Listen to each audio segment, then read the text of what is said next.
All right, welcome back to the People's Mirror. Now this morning we're bringing for you stories from Malava yet again, where the President's PA, Honorable Farouk Kibet, is among the people that are now on the ground in the Kakamega region trying to weaken the ground ahead of the 21st rally that is supposed to take place in the Kakamega County, being run of course by the Linda Mwananchi cohort. So before we make political comments and before everything, ladies and gentlemen, just listen to this news bite. Sema kwamba hatutaki retired president ama anybody ambaye ameenda retire aanze kuleta confusion katika nchi mzima ya Kenya. Pesa yako au kutumia vyema kujenga wa Kenya. Sasa unatumia pesa kuleta fujo. Watu ya Malava ni waulize, fujo ni kitu mzuri ama ni mbaya? Kama president, mulimuona President Uhuru hapa? So yes, that is the main story we're bringing to you, where the Deputy Governor of Kakamega County and also the former DAP Kenya Deputy Party Leader is now alongside Ndakwa, that is the newly elected Member of Parliament for Malava, and Farouk Kibet, who is the President's PA and who was also very active, if you remember, during the Malava by-elections in securing this particular win for Ndakwa. Now primarily what they are talking about is not attacking the Sifuna cohort, because of course they are aware that Sifuna is part and parcel of the Mulembe community, but now they are taking the support or attacking it a notch higher on President Uhuru Kenyatta. Now if this is the first time that of course you're interacting with our channel, please hit the subscribe button. We are somewhere around 4,600 and 4,067, or I hoped or thought we were at 4,600. We are at 4,067 subscribers by the time I'm doing this episode, and our dream is of course to hit that 5,000 subscriber mark. And so if this is the first time you're interacting with the People's Mirror, please hit the subscribe button. So that's done, ladies and gentlemen. We are bringing for you a series of commentatorship ranging from these statements that were made by Farouk himself into the statements that were made by the Deputy Governor and the former Deputy Party Leader of DAP Kenya Party, who recently defected and joined ship with a broad-based arrangement under President William Ruto's government. And we are finishing it with commentaries or statements that have been made by CS Murkomen to Rigathi Gachagua, where right now Murkomen feels that Rigathi Gachagua is profiling him basically just because he's a Kalenjin. So let's go back to this first story before we make further political comments. We are starting with Farouk Kibet. Before we make political comments on it, let us know, what do you think of the statements that have been made by Farouk Kibet after you've listened to this? Tumesema kwamba hatutaki retired president ama anybody ambaye ameenda retire aanze kuleta confusion katika nchi mzima ya Kenya. Pesa yako au kutumia vyema kujenga wa Kenya. Sasa unatumia pesa kuleta fujo. Watu ya Malava ni waulize, fujo ni kitu mzuri ama ni mbaya? Kama president, mulimuona President Uhuru hapa? Nyinyi muliona Uhuru akitangatanga huku? Yeye, kama pesa yako ulitumia mamlaka mbaya, wacha Kenya iwe na amani. Wewe unataka kuamsha wale watu tunajua ni kwamba ni baraka vyako projects ambaye wanaenda kupinga jamii ya Waluya wasichukue uongozi. Sisi tunataka Mheshimiwa William Ruto akimaliza mamlaka, rais wa Kenya atoke jamii ya Waluya hapa Western Kenya. Nyinyi watu hapa mnaungana na mimi? Mnasema Kenya iwe na amani? Mnataka kwamba Kenya isiwe na ukabila? Hivyo ndivyo tunawaambia watu ambaye walichukua pesa wakafanya ufisadi. Sasa hiyo pesa imerudi kununua watu kama mchele. Hapa watu wa nyumbani hapa, mnataka maendeleo ama mnataka siasa duni? Hebu mnionyeshe mkono kwamba nyinyi mnataka maendeleo. Sisi tunawaonya wale, Kenya inahitaji amani, na sisi tunasema rada ya nchi ni amani. Tuseme hivyo, rada ya nchi ni amani. Wale walitumia mamlaka miaka 10 bila kujali maisha ya watu. Na mimi nataka kusema politics of confusion will not help the country. Rather than we want somebody ambaye ameenda retire aende apumzike. Wewe ambaye tunajua usiku unapanga nini? Tunajua your division umeanza lakini watu ya Kabarasi wanakuambia riswa. Watu ya Kabarasi mnasemaje? Riswa. Hebu mnionyeshe mkono kama hamtaki hiyo siasa. Watu ya Kabarasi waulize swali. Siasa ikitoka kwa William Ruto iende jamii gani? Iende jamii gani? Western Kenya. Iende jamii gani? Western Kenya. Tuseme hivyo, Western Kenya. Rafiki wenu wa karibu ni sisi. Na sisi tunajua mwaka huu mumefanya decision. Na mimi naamua kwamba na nasema kwamba yule anaweka pesa kwa mkono ya watu kupigana, ashindwe ama asishindwe. Aende asiende. Unajua anafikirianga nyinyi msipoweka hapa sauti ya wanafikiri nyinyi mnaunga huyo mtu ama aende kabisa. Hebu nione tena mkono yake kwamba huyo mtu hatutaki siasa duni. Siasa ile tunataka ni ya maendeleo. Ama nyinyi mnasema namna gani? Mnataka maendeleo? So mimi nataka niwachie hapa. Now it's like everything Farouk Kibet is saying is contradicting himself, or rather if he's not contradicting himself, then whatever he's saying lacks weight. Let us know in the comment section what you think, but first let us circle back the way we always do and examine the political statements that have been made by this individual that at one point Ruto clearly said should not be called an honorable. Now he talks about using money badly, and he says President Uhuru Kenyatta used his money badly while he was president and did not develop the Western community. While President William Ruto was in power, the closest person that was in power with President William Ruto that time from the Western community was Musalia Mudavadi. Musalia Mudavadi now plus Wetangula are both in President William Ruto's government, and we have not seen development going to the Western region, to the extent that the likes of Boni Khalwale had to leave the UDA party when he was even serving as the majority whip in the Senate under that party, on the grounds that the arrangement and the agreement that they got into with the Ruto when they got into power, including the roads that were supposed to go to the western part, have not reached that region. Now you can say perhaps the president has been focusing on other developments that is not roads, but other parts of Kenya are receiving roads, with the president even now declaring new roads like the Mau Summit Road that is being made under President William Ruto's tenure, and is even trying to make an expressway from, of course, the museum part of Kenya all the way to Thika. Now while all this is happening both in the urban space and also in other parts of the rural space, the agreement that he got into with the Mulembe nation to create these particular roads as per the Mulembe leaders is still pending. Then let's go a little bit further into this speech. He calls the projects he calls that President Uhuru Kenyatta allegedly has some projects to undermine Luhya possibility of ascending to power. Now this is also laughable and interesting because I want to put things to context. When of course this guy Farouk Kibet is talking about projects of President Uhuru Kenyatta, the person that is talking about directly here is of course Edwin Sifuna.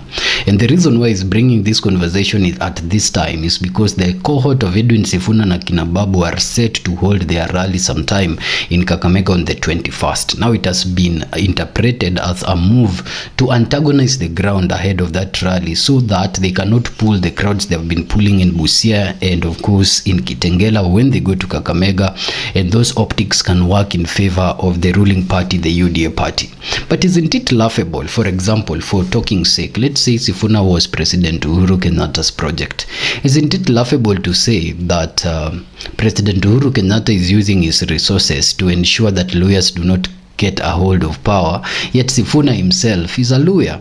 So to that extent, Farouk Kibet is actually contradicting himself. He has been sent to the ground. He has nothing to tell these people. He has no way to antagonize the community against Sifuna because he knows how sensitive that is right now. And the only thing now he has to sell is attacking Uhuru Kenyatta. And to that end, he's attacking Uhuru Kenyatta to make Uhuru Kenyatta the enemy against the lawyer. The common politics that most politicians play in Kenya: make someone an enemy and rally the community or the people against them as an enemy, then offer a solution to become a better alternative to the enemy. But while he's doing that, he is getting his facts wrong, because Sifuna that is terming as a project of President Uhuru Kenyatta is actually more lawyer than he could be lawyer.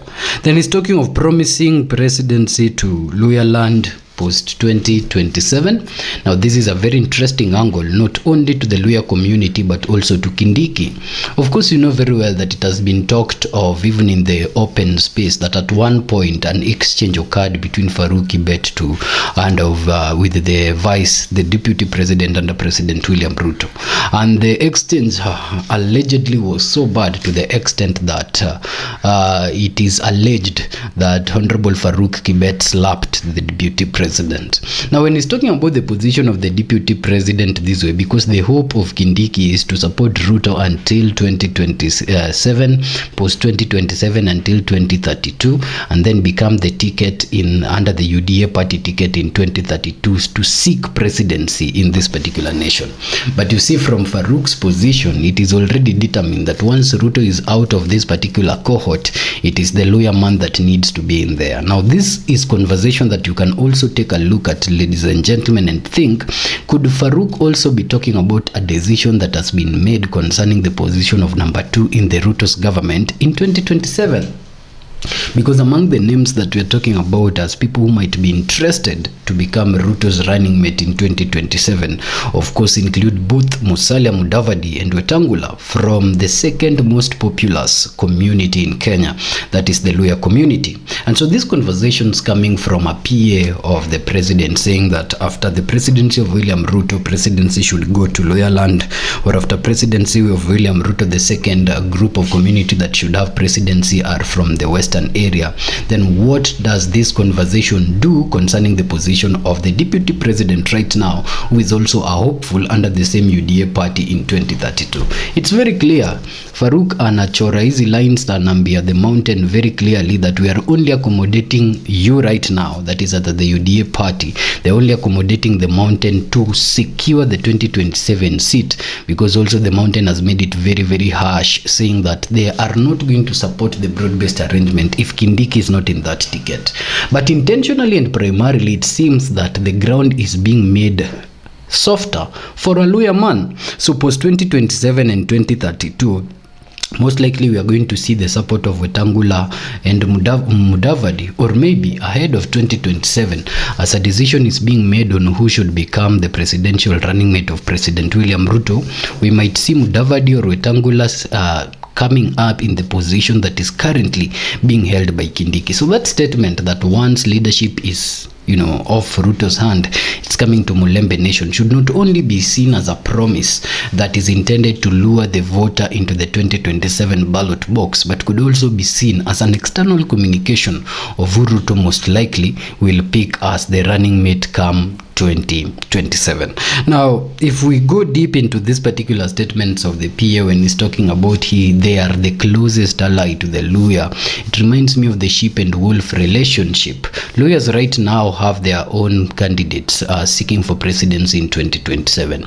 The same Luhyas also have very in-house members of the President William Ruto's government. Yet, the Luhya community, the way Natembea has repeatedly said it, is one of the communities that are still lagging below the poverty line. So these conversations are not just about power sharing between the leadership. These conversations really mean a lot for the people. So while at it, the former deputy governor of the current deputy governor rather of Kakamega County, and the former deputy leader of DAP Party Kenya, the voice you've just heard, the former party leader of DAP Party Kenya, has come out to say very categorically and attack President Uhuru Kenyatta ahead of this rally that is set for the 21st of February 2026 in Kakamega. Let's listen into it before we make political comments, as you let us know in the comment section really what you think of Farouk's statements of lowering the community to the UDA party.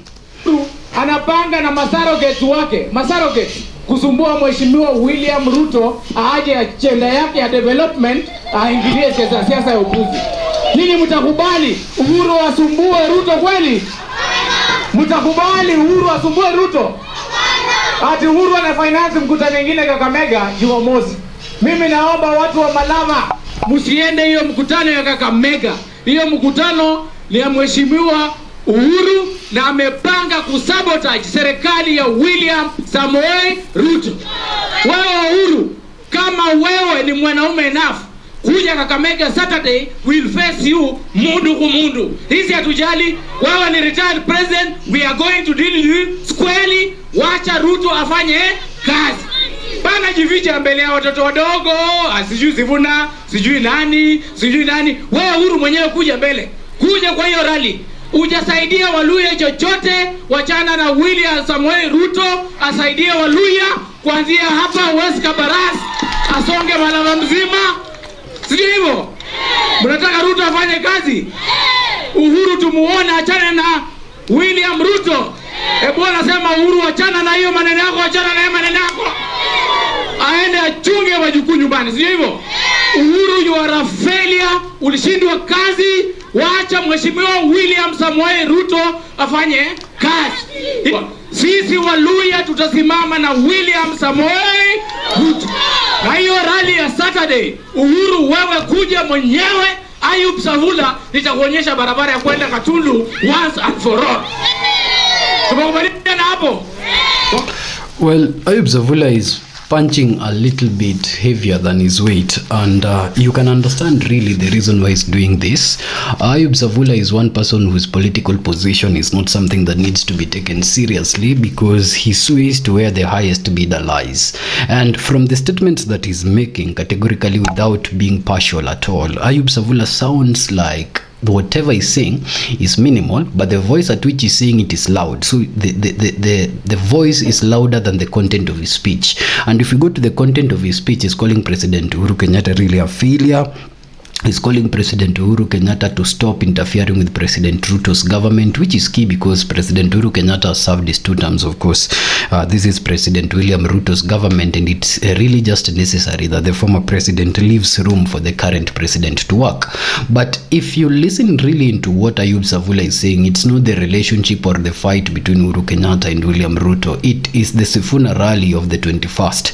And the main idea is Sifuna is going there with this rally in 21st. These guys are scared. They know the crowds are going to show up to actually see Sifuna. So who better to rally this particular crowd against Sifuna than Ayub Savula, who recently defected from DAP Kenya and joined the broad-based government. So he sounds like a very paid guy who does not know really what to say, but has to say it very loudly for the community to hear.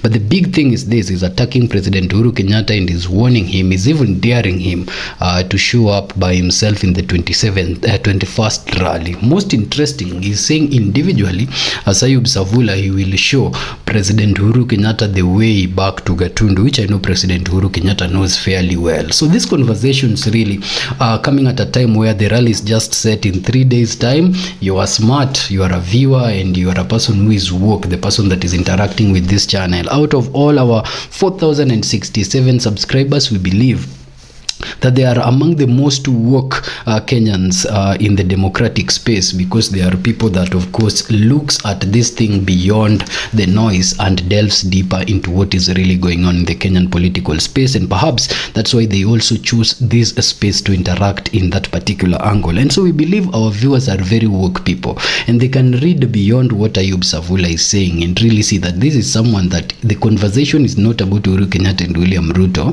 The conversation is trying to make the ground hostile for Sifuna in just a 3-day rally. So let us know, ladies and gentlemen, in the comment section what you think of Ayub Savula's speech, where you think it's coming from, whether you think it's even valid, and even if you are lawyer and you're from Malava and you're watching the People's Mirror, let us know what the ground is saying, or even from Kakamega entirely, ahead of this rally that is set for just 3 days from today. Now, away from Kakamega and the western part, but still in that part of the world, statements that have just been made earlier today by the cabinet secretary, Honorable Kipchumba Murkomen, replying to Rigathi Gachagua, has also resurfaced. And before we make political comments on them, it's important that you listen from the horse mouth. Team kusonga mbele. Tuko pamoja. Pigeni makofi Governor Susan. Muta support rais. Muna support governor. Muna support serikali hii. Muna support candidates wote ya hii serikali. Mimi kuna watu wengine wanasema waziri wa usalama anasunguka hapa akifanya mambo ya siasa. Wacha niwaambie kitu moja. Tuliambiwa zamani na mzee wetu rais wa pili kwamba siasa mbaya ni maisha gani? Kama nisipokuja hapa kuonya nyinyi, dhidi ya siasa baya, siasa ya kutumia upuzi, siasa ya kupanga ukabila, siasa ya kupiganisha watu, nitakuwa nimekosa jukumu langu kama waziri wa usalama. Kuwepo wangu hapa ni kuhakikisha kwamba nyinyi mnakaa pamoja. Na nikisikia kitu kidogo ikisema mwe, na mwambia regional commission kimbia hapo, ambia watu wakae pamoja. Mtu mwenyote mwenye ana incite watu ati anaomba kura kupitia incitement ya ukabila, bwana regional commissioner pamoja hiyo mtu amechukuliwa hatua ya kisheria, ndio sheria kapeleka wewe huko mbele, ndio watu waishi pamoja. Watu wa Davidu na hata sitaki kusema kupita hapa. Huyu IG wetu ni IG ambaye tunafanya kazi na yeye, na amepigwa na watu wa siasa duni. Wanasema IG hajafanya hiyo, ati anatoroka. Huyu IG amekaa, huyu IG amepigana na Al-Shabaab kwa Boni Forest. Akuja atoroke mtu mwenye aliitwa akuja ajibu maswali kwa Senate, akaenda kuanguka kwa hospitali. Huyo haogope huyo. Huyu IG wetu ni mtu ako na akili timamu, ako na uwezo ya kuongoza police. He does not need me. I don't need to direct the IG what he needs to do. The constitution already directs the IG on what he needs to do. He is of proper training and proper knowledge and capacity and ability to do his job. Yona mtu mwingine ananiambia hapo juzi ati Kipchumba ni kijana mdogo. Ati Kipchumba alisema ati mimi kijana mdogo, alipima wapi, alishika wapi akaona mimi mdogo. Yaani mkiona mimi kabisa ni mtu mdogo, naweza kuna nini siwezi fanya kwa hii dunia. Waje mchezo bwana, waje kufanya madharau hapa, anatudharau ati wasijui nini. Na mtu alizaa tu WANTAM ananiambia ati anauliza mimi. Sasa tuulize, siku ile alichaguliwa, mimi nilikuja kuonyesha yeye nini inafanywa kwa bunge, dunia inaenda namna gani, nikaonyesha saa hizi hii kiburi. Biblia inasema nyenyekea na Mungu atakuinua, utafika wapi? Mahali fulani. Msidharau. Yona mtu amenyenyekea hivi anajinyamazia, ana maneno mengi, ni kwa sababu awe mtu anataka ufalme ya Mungu. Lakini usilete ukuja ulete uchogozi mpaka macho yake ati unadunga macho. Hiyo hapana. Unadunga macho ya serikali macho. Hiyo haiwezi. Ama mnasema nini? Baada walete mchezo ya kugawa watu. Tuwezi kubali hiyo. Kwa hivyo nataka sasa niwapatie mnataka kusikia kutoka IG? Hata muone sura yake namna hii. Now, in that slip, you heard it. It was not a major slip, but Murkomen has said WANTAM. Now, that's a very interesting thing coming from Murkomen, because these conversations of terms is affiliated by sections and factions of the political regime. And for the Ruto's regime, wherever they go, the word they have coined for the second term that they are seeking in the Kenyan political scene is two-term. And for the United Opposition, wherever they go, the word that they primarily coined before the Ruto cohort coined the two-term word is WANTAM. So it is very alluring to hear, of course, the cabinet secretary under the President William Ruto's wing talking about WANTAM. It's come out of the speech, and so if we use it on top of our banners, let it not come as an attack that we have used a word that did not feature out of the statements that were said. But that aside, really, on the heavy statement that Murkomen talks about, is trying to reply to Rigathi Gachagua's recent statements that he's a young guy, saying that there is nothing that he really can't do in the world right now, so he's fit to be called not a young guy, and makes jokes, of course, with the fight between IG Kanja and Rigathi, saying IG Kanja was in Boni Forest fighting rogue forces, while Rigathi Gachagua, while called to answer certain questions in the Senate, found himself in Karen Hospital just because he couldn't. Now, ladies and gentlemen, let us know in the comment section what do you think of the statement of both Murkomen in reply to Rigathi Gachagua, and also when it comes to, of course, kuingiza kidole kwa jicho la serikali, the way he puts it. These particular statements are coming at a time where the government is trying to consolidate support ahead of their second term in office in Kenya, that is in 2027 and beyond. And the United Opposition of Kenya is also trying to rally the entire country and the citizenry to vote against the current regime and secure a fresh term in 2027 for the united opposition and for any other cohort that can oust President William Ruto's regime, on the basis that the living condition is harsh, corruption is towering the country, and service delivery does not reach the common man. So let us know what you think in the comment section of what we have recapped today, but keep it our studios here, the People's Mirror, for more stories to come. Ladies and gentlemen, if this is your first time again interacting with our channel all the way to the end of this episode, please hit the subscribe button.